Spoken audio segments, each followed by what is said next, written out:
Dan uwa, ya kamata ka san cewa dukkan abin da kake yi mutane suna kallon ka. Allah yana kallon ka. Wato wasu lokuta wasu sai su rika ɗaukar kansu a matsayin su kadai suke da wani quality na rayuwa amma kowa bai da shi.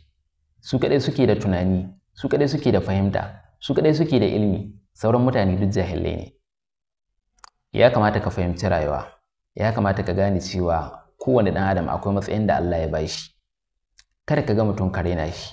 Kada ka ga mutum yana aikata laifi ka raina shi a laifin da yake aikatawa, ko kuma ka rika zagin shi da suka shi tamkar dai kai ka bawa kanka kariya, ko kuma ka hana kanka shiga kangin wannan abin da wani ya tsinci kanshi a ciki.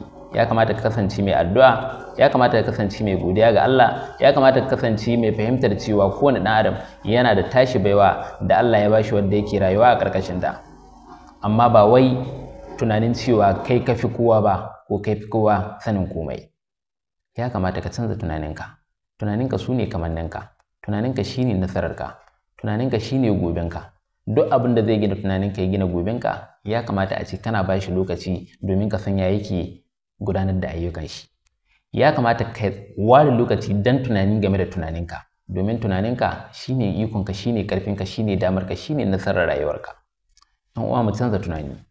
Tunaninka kamanninka. Farawa da ƙaramin mataki zuwa babban mataki.